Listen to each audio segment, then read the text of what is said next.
Programang ito ay rated SPG. Striktong patnubay at gabay ng magulang ang kailangan. Maaaring may masiselang tema, lengguwahe, karahasan, sexual, horror o droga na hindi angkop sa mga bata.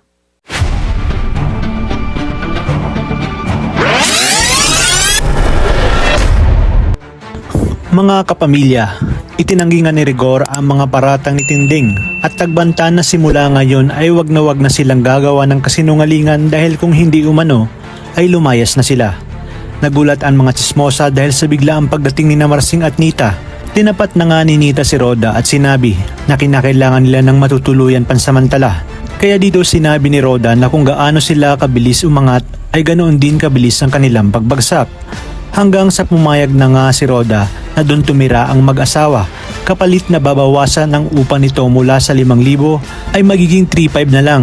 Hindi naman pumayag si Roda na doon matulog sa kwarto ang mag-asawa. Kaya naman ngayon ay nagsisisi itong si Marsing na kasalanan niya umano kung bakit nangyari ang lahat ng ito. Ipinangako niya kay Nita na gagawin niya ang lahat upang mabawi si Mokang kay Alberto. Ayon pa kay Marsing na okay lang na muli silang maghirap basta't buo ang kanilang pamilya. Awang-awa naman si Nita kay Mokang dahil hinangad lang umano nito na maging maayos ang kanilang buhay pero grabe ang ganti ng mundo sa kanya.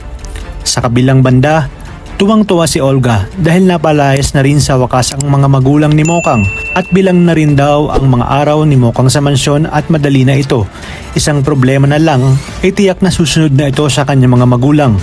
Habang si Bubbles naman ay unti-unti nang naiintindihan ang mga pinagdadaanan ni Tanggol at kung bakit ganoon na lamang kalalim si Tanggol. Sinabi niya sa kanyang sarili na tutulungan niya si Tanggol na malampasan ang mga pinagdadaanan nito at naroon lamang siya at handang mahalin nga ang ating bida.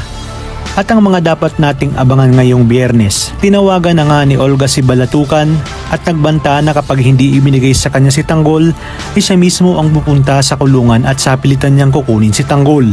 Sa kabilang banda, mababawi pa kaya ang pag-ibig ni Tanggol at Mokang na inagaw sa kanila ng kapalaran?